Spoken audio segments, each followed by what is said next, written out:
In all of human history, no period has been more prolific or productive than these last 100 years. In that short, remarkable time, we've gone from scanning the heavens to walking among them, broadening the horizons of all humanity. Yet, as our understanding of the world around us has grown, so too has our comprehension of the immense challenges that lie ahead.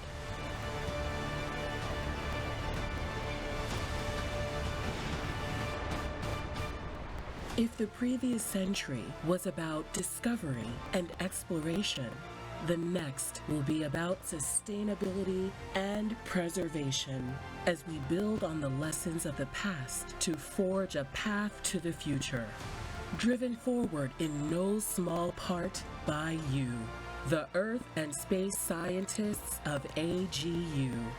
Your imagination and relentless determination are igniting our next 100 years, making our world safer, cleaner, more sustainable, and more secure for generations to come. Together, we stand at the intersection of history and our future. Together, we will move forward as a community. Together, we will celebrate the past and inspire the future. Together, we are AGU.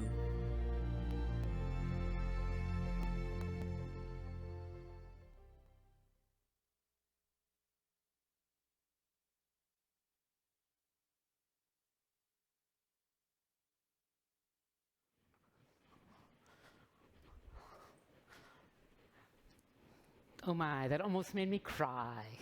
Good afternoon, I'm Robin Bell. I'm president of the AGU. Welcome to the fall meeting, 2019.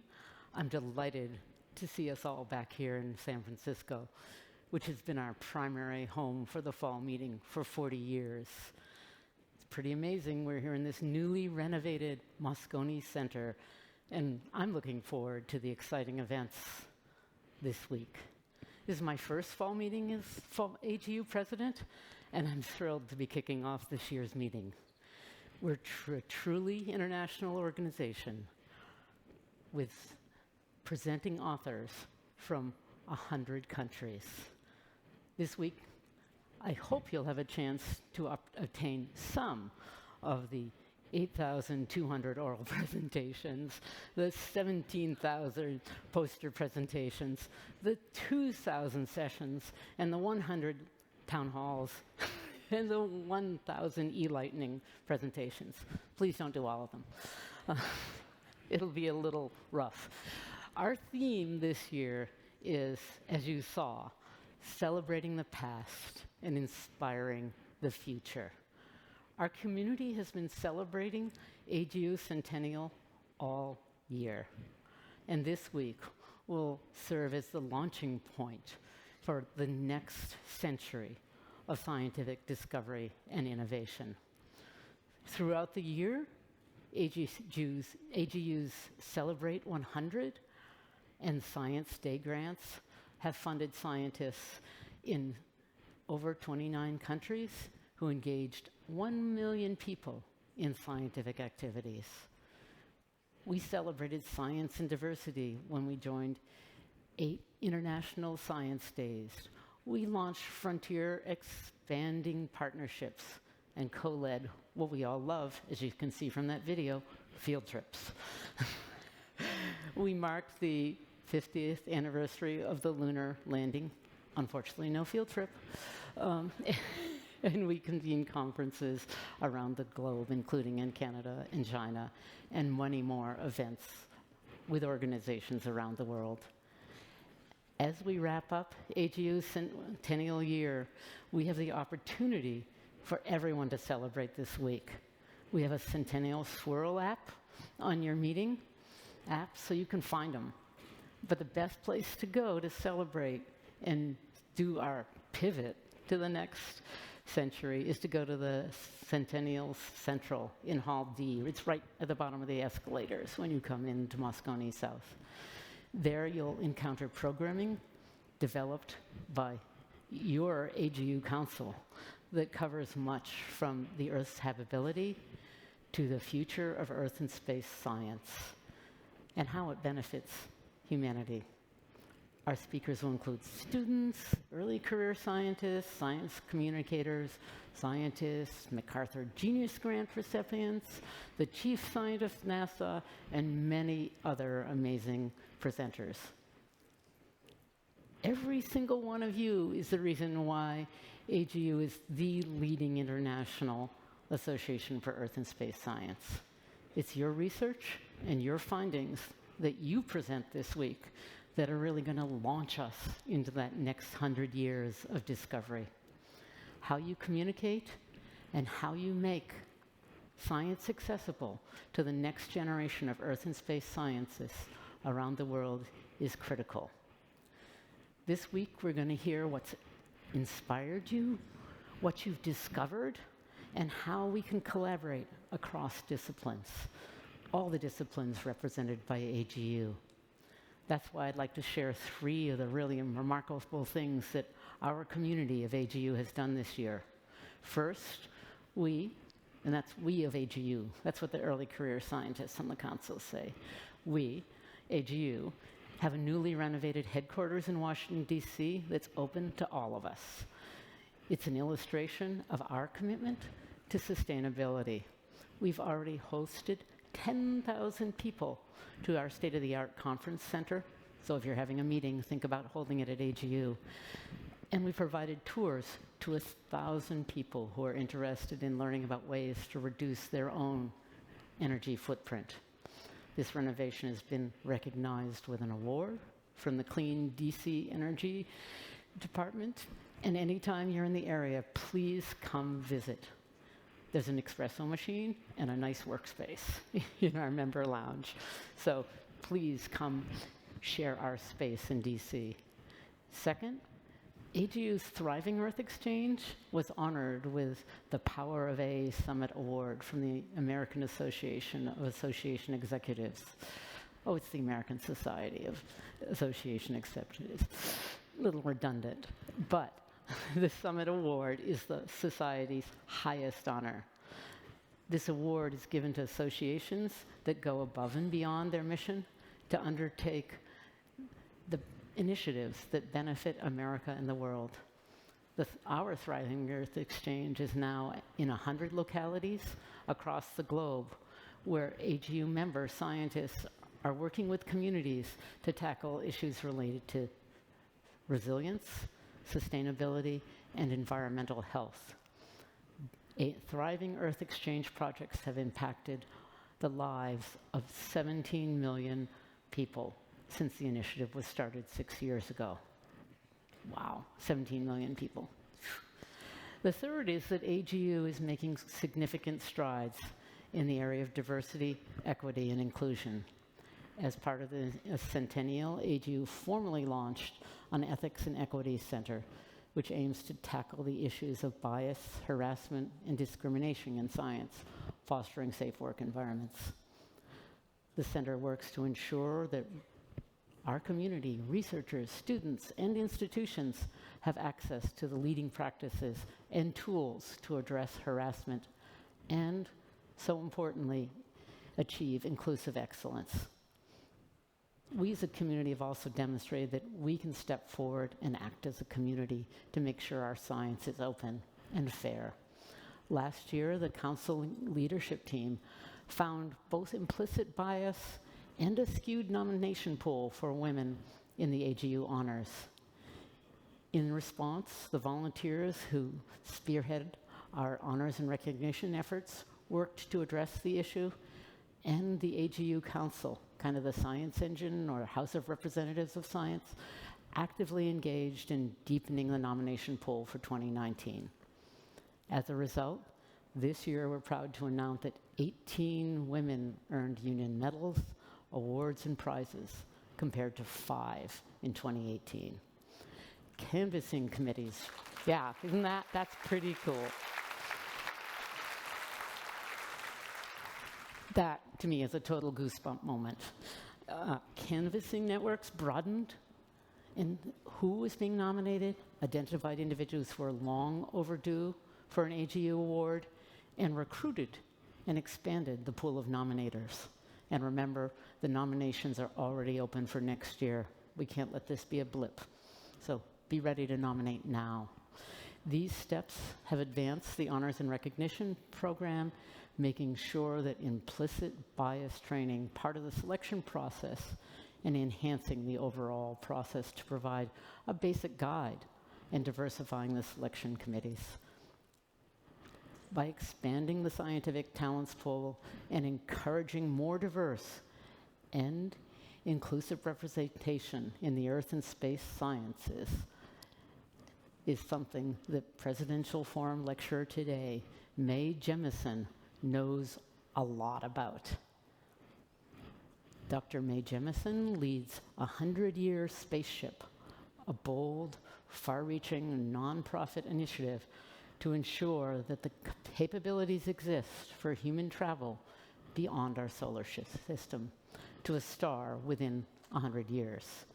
She's building a multifaceted global community to foster cultural, scientific, social, and technical commitment needed to accomplish this vision. Mae Jemison led the team that won the competitive single awardee seed funding in February 2012 from the Defense Advanced Research Projects Agency, more commonly known as DARPA. Mae Jemison is the first woman of color in the world to go into space, and she served 6 years as a NASA astronaut. Aboard the Space Shuttle Endeavour Spacelab J mission in September 1992, she performed experiments in material science, in the life sciences, and humans' adaptation to weightlessness. Dr. Jemison started the Jemison Group, a technology consulting firm integrating important socioculture issues into the design of engineering and science projects. As a professor at environmental studies at Dartmouth College, Dr. Jemison worked on sustainable development and technology design, particularly for low-income countries. Before joining NASA, she was the Area Peace Corps Medical Officer for Sierra Leone and Liberia, and a general practice physician in Los Angeles.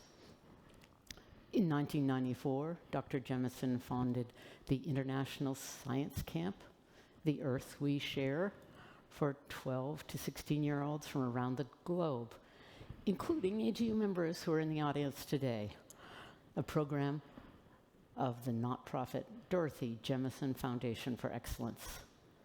She's Bayer's National Science Literacy Ambassador, a host for National Geographic's One Strange Rock series, and advisor for the global miniseries Mars. Dr. Jemison is a member of the U.S. National Academy of Medicine and is on the board of directors of Kimberly-Clark, the National Board of Professional Teaching Standards, and the Texas Medical Center. Please welcome me in welcoming Dr. Mae Jemison.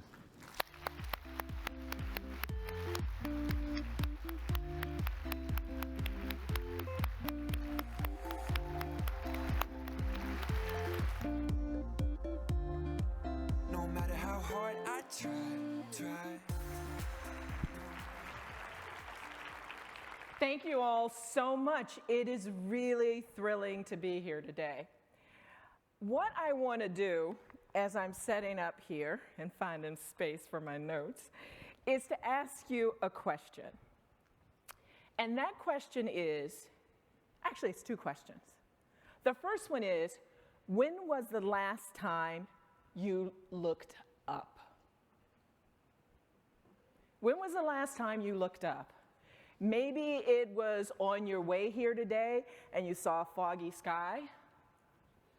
Let me ask you another question. When was the last time you put your hands in the mud and you made a good mud pie? right? Now, I know I may actually be, this audience may be a little skewed, right? Because these may be kind of the things you do all the time. But I'm talking about a real mud pie, where you did it just because you wanted to figure out drying times, right? I asked that because the title of this talk was The Sky, Mud Pies, and Potential. Because I absolutely know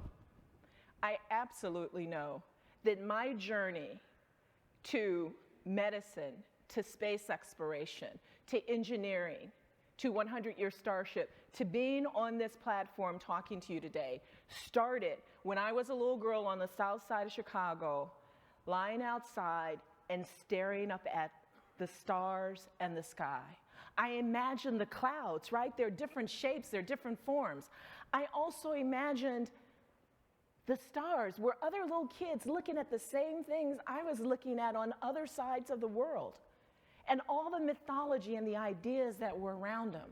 That was part of who I was. It was part of me. And mud pies. Now where do mud pies come in? So you have to be a connoisseur to do mud pies on the south side of Chicago. So you find the right dirt, right? And you try to figure out, you know, can I put this in? Will it grow? All of those kinds of things. But it's observation. And I remember when we would go to Alabama to visit my grandmother, she would talk to me about these things. And I would notice that the dirt turned from black up in Illinois to red clay in Chicago. In Alabama. So there are all these pieces that actually brought me here and now. I'll tell you a little bit more about myself. Now, besides mud pies, I used to play with Barbie dolls. And I was an original series Star Trek fan. Original series. I absolutely loved my chemistry sets and contemplating Infinity and the Big Bang. I grew up on the south side of Chicago again during the 1960s. I remember the riots that happened in 1968 and the National Guard marching outside my home following Martin Luther King's assassination and the Democratic National Convention that had happened in Chicago that year. I remember being afraid for my father who had gone to work that day. But at the same time, I was this little kid, right? So I wanted to dance like Judith Jemison. I loved Jerome Robbins, Sid Charisse, right? Lola Falana. That was part of me. But at the core was still, you know, space and dinosaurs. Right? That's what kids like, space and dinosaurs, because it's about where we come from. Right? It's really about how we originate. And I was very sure that I would be involved with space exploration. And this was even growing up in the 1960s in Chicago, where women were really not involved visibly that we could see in the US space program. We know now that they were there. But as a little kid, I wanted to do that, and I made it happen. No, a lot of people helped make it happen. Because one of the things that I've become aware of over the years is that no matter how bright you are, no matter how much wonderful talent and skills and potential you have, even the sharpest blade can't cut its own handle. I would not be here talking with you if it had not been for the incredible teachers that I had, if it had not been that I chose my parents well, and they were able to help me go through these things. It really is important that we understand that we never got here by ourselves. Right? That we all use help, and it's our responsibility to help other people choose and develop their potential and talents. I need to do something really quickly. I have to say happy birthday, happy 100th birthday. That's incredible. So, Robin, you're going to have to make sure I'm right about this. 6 guys started this 100 years ago. And now you have just this incredible international group who have done all kinds of things. And I think you told me, like, when we were just looking at the ground beneath our feet, I think Sasha explained it, to the point where we know about plate tectonics, we know how much water is frozen in Antarctica, we have ideas about how other planets were formed. All of these things have happened in those 100 years. And that is an incredible legacy to take with us and to follow up on and to boost us into the future. And now, to be completely tangential, I want to talk about 100-Year Starship because in 100 years, we hope to have been just a modicum of successful. As you heard, 100-Year Starship is about making sure we have the capabilities for human interstellar flight in 100 years. Not a launch date, not a rocket, not the vehicle going, but the capabilities. Because it's all about boosting innovation, about making sure things happen. And in fact, the proposal that won was called An Inclusive Audacious Journey Transforms Life Here on Earth and Beyond. And if you notice, the first word is inclusive. And when I looked at that, you can probably be sure that if I had not been the lead on the team, that inclusive might not have been the first word. Inclusive across ethnicity, gender, and geography, yes, but also inclusive across disciplines, because nothing this big can be done with a single discipline. It requires much more than that. And every step of the way, applying it to life here on Earth so that we're actually benefiting along the way. Let me tell you why this is important. Let's think about the scale of travel to another star. Many of you know this. If we think about Los Angeles and New York City, just take two coasts. And we think about the Earth as being Los Angeles, New York City being Alpha Centauri, our closest neighboring star, at about 4.2 light years, right? 25 trillion miles away. The distance light travels in 4.2 years. Remember Voyager? I think Voyager is actually probably the coolest thing that we've done in space. Landing on the moon was really very cool. But think about it. We have something that's gone outside of our solar system. But here's the thing. Voyager has been traveling at over 35,000 miles per hour since 1977. And if you take that scale from Los Angeles to New York, Voyager will have only traveled 1 mile. So we got to go faster. It would have taken Voyager something like 50 to 60,000 years to get to Alpha Centauri if it were going that direction. We weren't even cave painting well back then. We have to figure out how to go faster to make it relevant to a human lifetime. So that's the challenge. So understanding the interstellar challenge is one in which of distance, right? The distances are very different than anything that we do in human space flight right now. It's very different than anything that we do really in space right now. So the distance is one thing. The time that it's going to take to get there, because even if we're able to go 10% of light speed, right? 20% of light speed, it's still going to take us 20 to 50 years to get there. So all of a sudden, your vehicle configuration, everything you do has to be very different because you're basically autonomous that whole time. If you get to going 10% of light speed, you're not going to slow down to get groceries. So you really need to carry everything you have with you, right? There has to be some way that your vehicle can be repaired, your systems can be refreshed, you need to be able to grow your own food, you need to have to do your own health. There's so many things you have to be able to do. And that's the really incredible part of this. It's very different than anything we do in space exploration right now because so much of it is based on, with humans, that we might be able to get them back or we can pre-position a deployment of supplies. But the other part of this is 90% of it is dark. Now, I know I'm here with a lot of physicists. I'm going to just go on and jump into this. I know we're just about there. We just about have found dark matter and dark energy. We're getting close, right? But basically, we've been working on a fudge factor to make the equations work. We don't know exactly what all of this is. So we'll be going into something that's very different than what we know.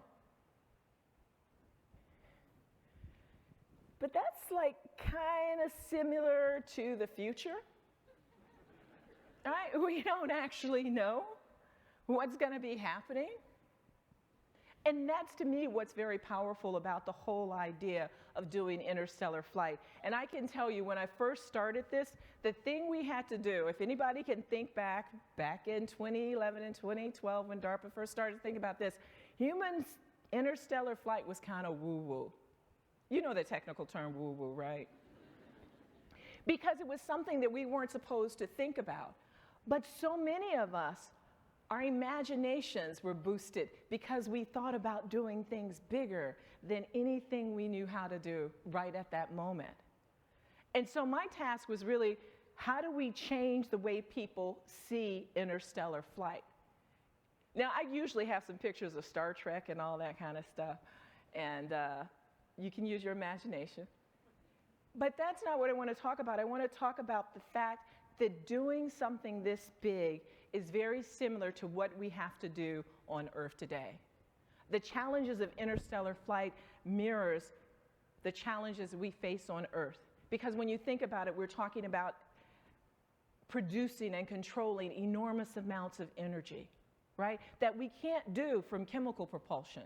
We have to do it from fission, tearing atoms apart, which we can do now, but we don't control it or store that energy very well. We have to do it from fusion. We think we've done fusion a number of times, but we can't necessarily reproduce it as many times as we like in the conditions that we like. Our antimatter, which we know has an incredible amount of energy, but we can't actually store the antimatter. But imagine what would happen if we went one small step of the way to be able to do that, how that changes life here on Earth. If you think about some of the other challenges that we have, when we start to look at growing foods, we have to understand the microbiome in the soil that fixes nitrogen, right? That allows us to absorb nutrients in our gut. And we're finding out more and more that those things are fundamental to our health and the vibrancy of our agricultural system. But we have to know that very, very well, because we can't count on the planet to refresh us. And then we have to understand people, because I think we can get all of this done. We could do the technology, but you know what the long pole in the tent is, right? You know what it is. It's going to be people. You'll put me in suspended animation. Yeah, because I'm going, by the way. You put me in suspended animation, and about 10 years out, you wake me up. And then I tell you, what y'all doing? Well, I'm not doing that. Yeah, I know you were in charge when we left, but I want to see how you make me. I say that sort of tongue in cheek, but you can see how the whole behavior of how we have to learn how to work together becomes fundamental to this. Not only on the journey, but even more so to be able to do something big and audacious over a long time period. How do we make sure that we continue to develop the tools, that we continue the research, the teams, that they're not stopped and started? How do we fund something that doesn't have an immediate return on investment like we're used to seeing? That we can't tell you exactly what we're going to do with it in the next 5 years. Those are the pieces that we have to look at. The challenges of human interstellar travel mirrors the challenges that we face in the world today. That was my reason for wanting to be involved. But let's take another look at something. I just want to tell you what we do with 100 Year Starship, which will help maybe as we go through. The big thing was how to connect it with life here on Earth. We do things ranging from working with international partners, crucibles where we try to jumpstart new disciplines that have to happen in order to do this. We work with partners like Breakthrough Starshot. We produce a Canopus Awards for Excellence in Interstellar Writing, because you have to tell the story, whether it's fictional or whether it's nonfiction. You have to communicate. We work with True Books, with Scholastic for kids, right? You have to indoctrinate early, right? For 3rd to 6th graders. We work with community colleges, because most of the vehicles that are made, they're not made by people with 4-year degrees. They're made by technicians. And I would ask this audience, how many things could you do if you didn't have the technicians and the ancillary people who work and make your day-to-day operations happen? So we have to include them as well. And we put together organizations where we actually have symposia we bring all kinds of people together, those who are the for love of advocates, as well as the deep subject matter experts, because it really is something that's a journey over a period of time. I bring this up again because part of getting through this is connecting it with people, everyday people who watch and think about space, right? They watch and they think about science. How do we connect it to them? Zora Neale Hurston, who was an anthropologist, an African-American woman who was an anthropologist back in the 30s, 40s, and 50s, she said, research is a formalized curiosity. It's a prying and a poking with a purpose. You know, why are we doing the work that we do? We don't have to know exactly what it is, but it's important for us that people know that this research is happening. And who does the research frames what they're looking for. It frames what they're looking for, your background, your perspectives, where you've been, your ambitions, the trials you faced, frame a lot of the work that you do and how you think about things. And so when we were starting to look at space exploration, I tell you, I'm going to do a little aside really quickly. I was on the south side of Chicago, 1960s. I was this little girl running around telling people why it was really important that we needed to go to the moon. That was me. That was me. And they listened to me. And we would have these discussions because there was always this juxtaposition about why do you want to spend money on going to the moon versus something else. And in fact, Julius Nyerere, who was the first president of Tanzania, he said when they were trying to reach the moon, we were trying to reach the village. Again, as though there's this juxtaposition that you can't do one if you do the other. And I would say today, for sure, we can reach villages because we went to the moon. And we have a level of technologies and possibilities because we tried something really big and bold.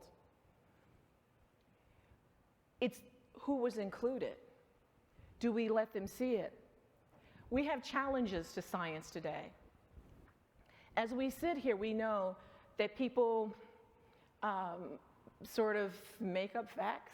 There's lots of things happening, right? So, but there are challenges to science today, right? Perhaps we're not getting the funding that we'd look for. So many in the US, so many of the research proposals that you do for NSF, I know certainly for NIH, it says, what are you gonna do with this knowledge in 5 years, right? How is it gonna be useful in 5 years?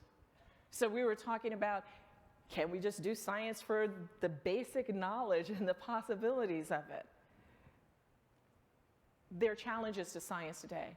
But I want to say what some of those challenges come from, that we're sort of the victim of our successes. And I'm doing, I'm being general, that's the we thing. Science is a victim of the successes. That is, so many things have been accomplished, from antibiotics, right?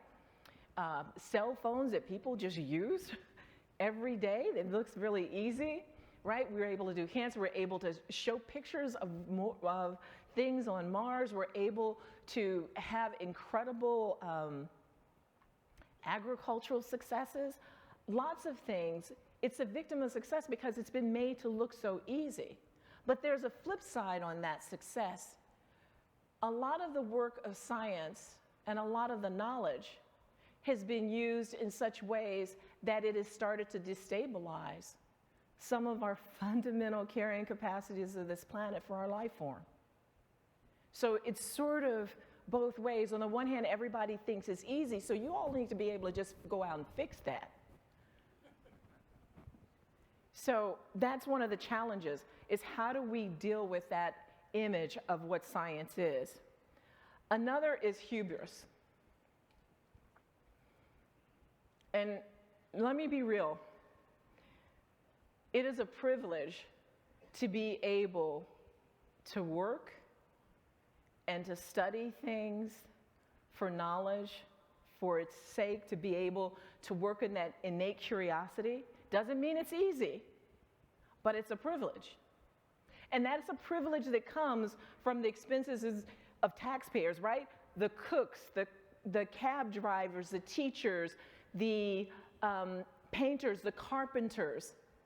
Their money all went into the work that we frequently do to be able to support and sustain it. So in many ways, we have to be stewards of that research and be willing to stand up for ethical uses and point out unethical uses. It's our responsibility. Hubris, the assumption that no one else knows anything that's valuable to us.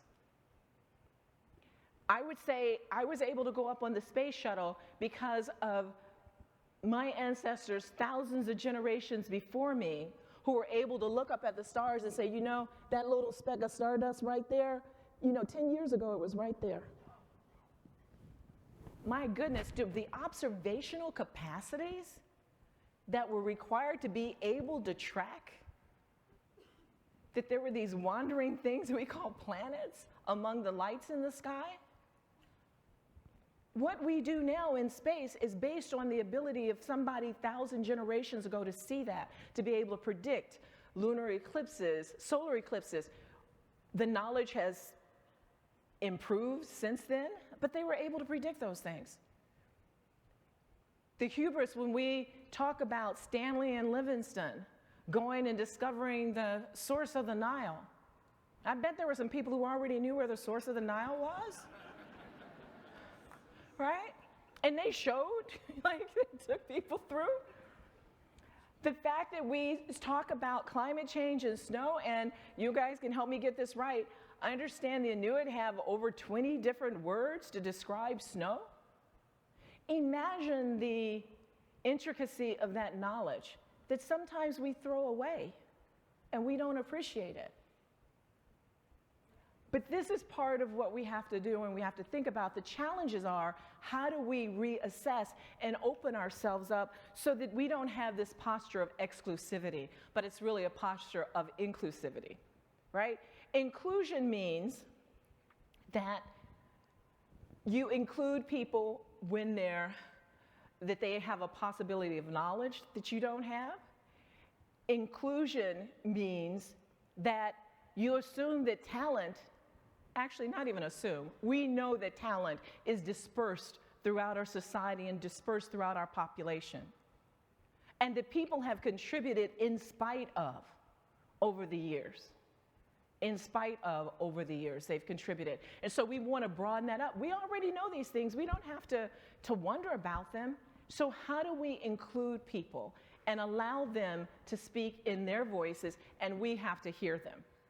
It's not enough to say, well, you can come in if you think and act exactly like I do. People have to be able to use their perspectives to move things through.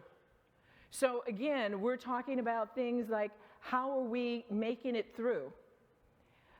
Here's something that I think is a Welcome Trust Monitor survey in 2019. Early this year, they did a survey of people's level of trust in scientists. 18% of people had a high trust in scientists. 54% had a medium trust in scientists. 14% had a low trust in scientists. 13% said, I just don't know. Those numbers are actually higher than I would have imagined. What was really interesting about this survey is they also asked people, did they know what scientists did and what science is? And they gave them this definition of what science is, which had to do with looking and understanding about the natural world. Well, for some reason, some of that stuff didn't translate, but as we know, people do understand about the natural world. It's just that some kind of way science has become this mysterious kind of discipline where people don't connect it to their everyday lives. But 74% of people said they really want to know more about science. And these were people in rural areas. I bring that up because that helps us to, again, look at the challenges and how do we address them. I'm going to Zora Neale Hurston. I'm channeling her today. She said, truth is a letter from courage. So when we start to look at these things, we have to be able to look at ourselves very sincerely. I'm putting up right now the United Nations Sustainability Development Goals, and I understand a number of people here have helped to develop those. But when I look at them, whether it's achieve gender equality, make cities more inclusive, safe, resilient, and sustainable, ensure sustainable consumption and production patterns, ensure access to water and sanitation for all, there is actually nothing up there that we don't know how to do. There's nothing up there that we don't have the tools to do. Doesn't mean we couldn't do it better, right? Doesn't mean that we couldn't learn more and develop better technology. But there is nothing up there that's stopping us from doing that. What stops us from doing that? Helen Keller, she said, science has found no remedy for the worst evil of them all, the apathy of human beings. So this is a piece that we have to think through.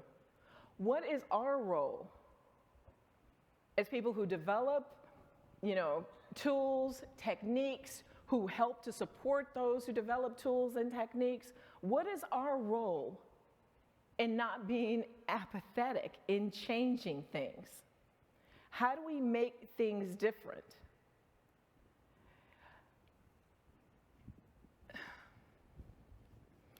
Science technologies and the applications, they're executed in the context of things. So we get all this kind of data, but they're executed in the context of a society, a nation, or organization in which they're deployed. If we think that we have all the knowledge and we're just going to deploy them on top of a society, then they may fail, or they may not have the benefits or that we want them to have. So we have to have more people involved. And yet, the science and technology application, if it's not researched, developed in the context, then it could be harmful. It could not work. Because people don't believe it. They haven't been involved in it. Remember I talked about going into the black with 100-Year Starship, right? When you're pushing beyond what you know, take along some folks who might know some things you don't. So it's like, whether you call it interdisciplinary, transdisciplinary, there are some people out there who probably know some things we don't know, right? And you won't necessarily find those folks in the places you already are. You may have to go someplace different. And that's one of the big issues we find. We keep saying, I've sat on boards of directors in companies where they said, we just can't find anybody else in chemistry. What?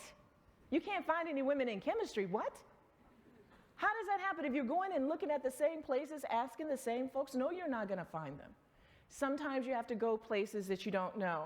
And sometimes the people don't even look like you think that they're going to be hardcore science or know things, right? Sometimes they're going to speak a different language. But again, we have to be able to hear people in the context. It's not always beholden upon them to hear us and be able to speak our language, whatever your discipline is, right? So if I'm talking to, let's say, a geophysicist, and you come into my clinical lab about,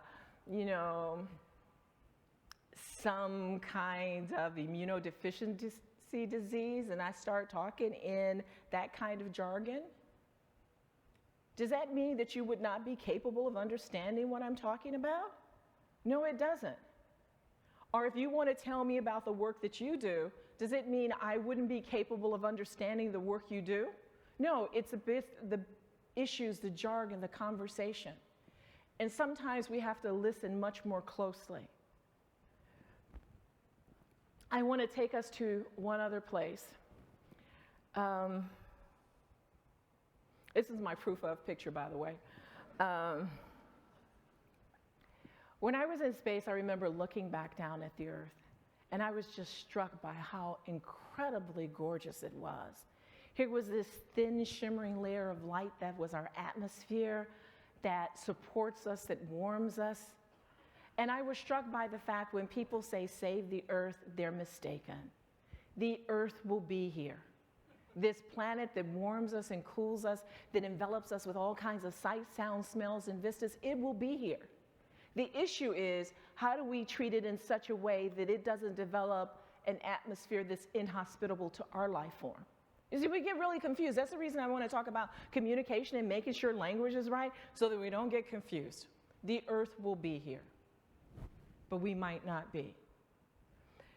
And what I found in this whole piece about looking at working with people, whether it's in developing countries, in Cambodian refugee camps, whether it's in very high-tech conditions with developing space vehicles, is that we have to connect and have a shared consciousness, a shared idea of what things happen.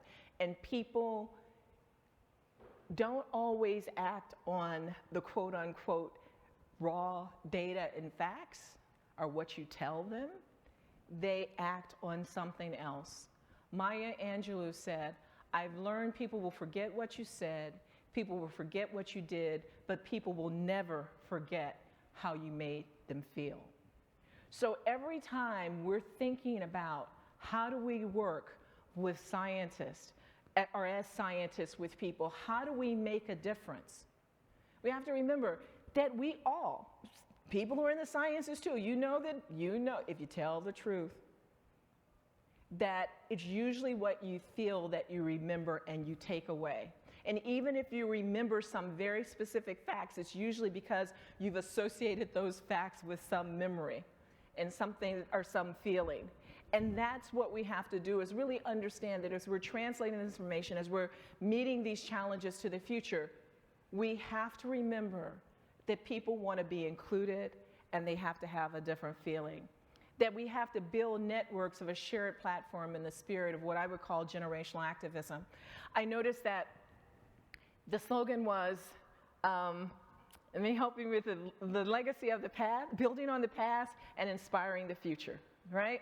So building on the past, we have to understand that all of this is ours to build on. No matter who discovered, no matter who developed it, it's a world of knowledge that we get to build on. And then we have to connect to the future, and calling it generational activism.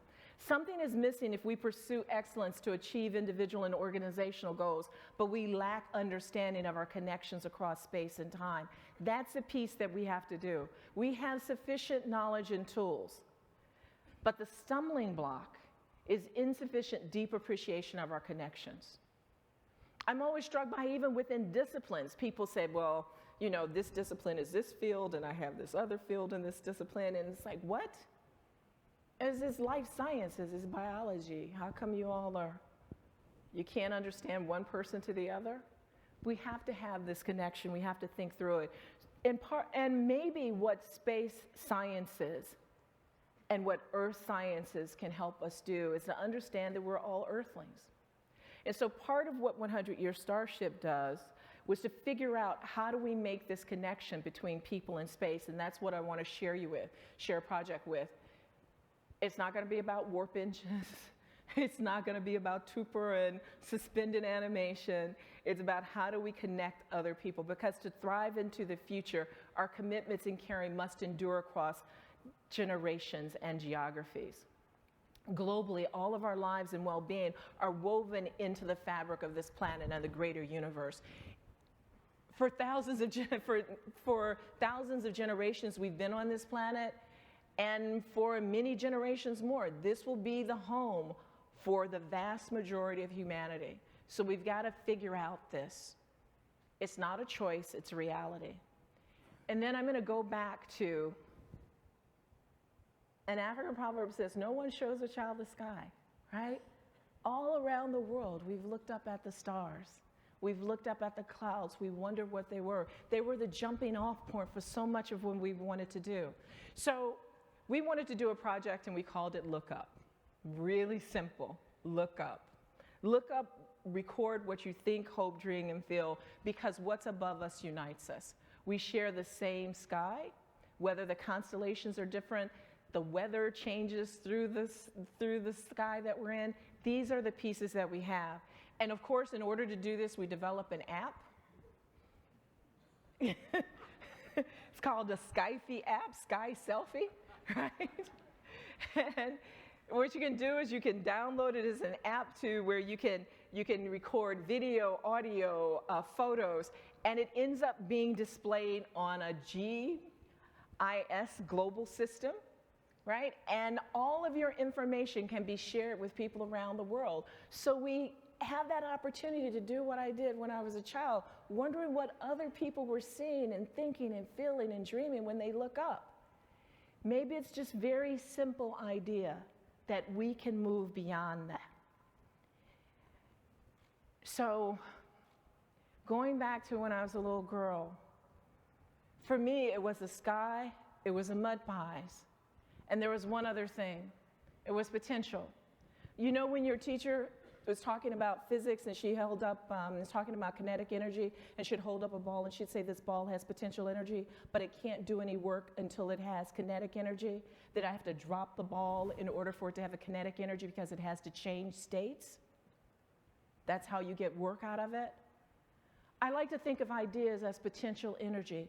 They're really wonderful, but nothing will happen until you risk putting them into action, until you change things.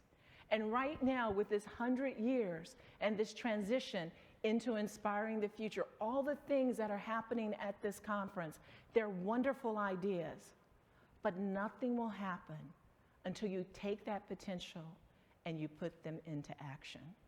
Thank you very much.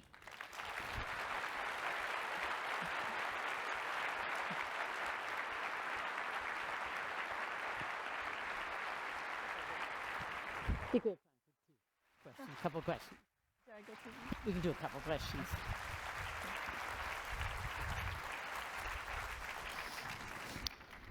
Wow, that was fun. I think I have time for 2 questions. First of all, I know when I started in this field, it was 8 white men who started this. And you now look and you see a much richer palette of people here. But my question for you is, now that you're a Lego character and you've had a chance to be on Star Trek, how do we actually truly diversify science, and how do we knock down those barriers? Because it's something we still struggle with. From my perspective, it's really trying to open up and bring people in from childhood, right? Mm-hmm. Because kids are curious, and we have to take advantage of that curiosity. It means that every child should have a wonderful science teacher, our wonderful teacher, because in elementary school, that's where it starts. Right. You know, this group, the National Board of Professional Teaching Standards, says what child doesn't deserve an excellent teacher? And if we answer that, I think that the answer to that question is every child, right, deserves an excellent teacher. So that's a fundamental piece. The other piece is, how do we tell the stories better? How do we show people all the range of folks who did science, right, and the range of what science is? Because so many people think science is just the peculiar people who are sitting somewhere not doing anything. They don't realize you get to go out in the field and do incredible work, like working with volcanoes and other things. They don't realize sometimes the wide range of things that happen. I think it's that. And then also, we have to absolutely be willing to look at and accept other perspectives. I'm struck by how the world is changing, right? And then we always say that. But it changes very rapidly. And so we have to be willing to, when I say meet people where they are, I don't mean that you accept lack of discipline, not lack of, the thought processes and stuff, but willing to understand that their language, that their wording, their interests may be a little bit different than what we feel is a way to express things, and be willing to allow that different expression. So I think that really fits into very much what we're trying to mold our next strategic plan, and it's kind of, we know where we've been for the last 100 years, and it's like, okay, where are we going to go now? I don't think we're going to yet embrace going to another solar system. Yes, you are. I am? Okay. Yes, you are. Okay, but exoplanets. Yeah. Yeah. Yeah. And people are talking about exoplanets. What is a planet made of? What's the atmosphere like? All of those kinds of things. Not only can we see them and verify they're there, but what are they like? Do planets form the same around every different stars? Is there something we can do? Okay.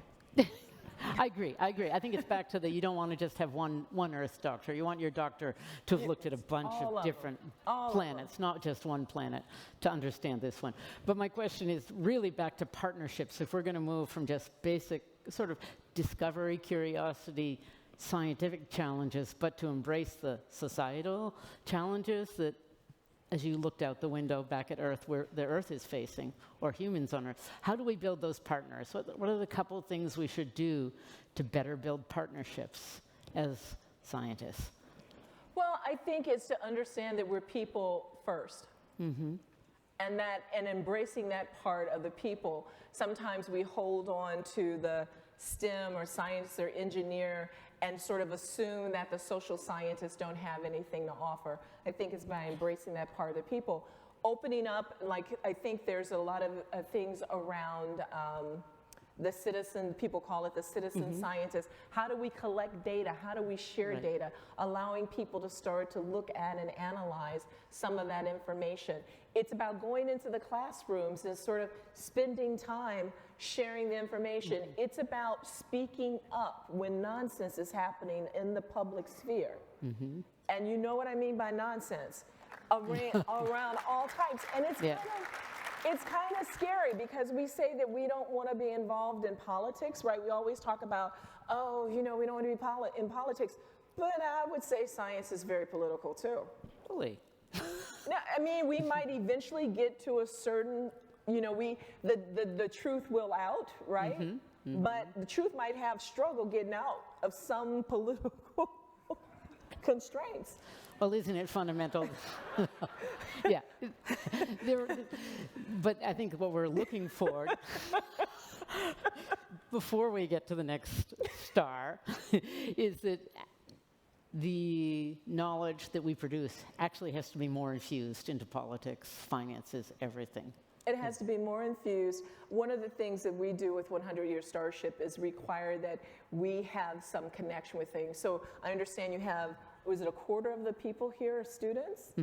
So making sure that you're having students involved and you're including them in the conversation, making sure that, you know, we go to, so geophysicists, that you attend the city policy making where they're allowing fracking or this or whatever, and you provide your context, or when they're looking at pollution standards, that you provide your context. I think that's really helpful. That's one of the ways to infuse it and not make it so mysterious and far away.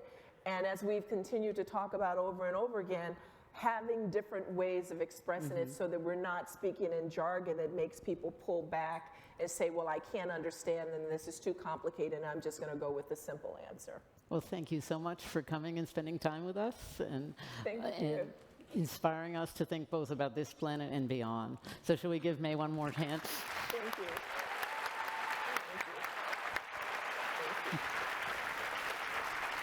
Thank you. Thank you. Thank you.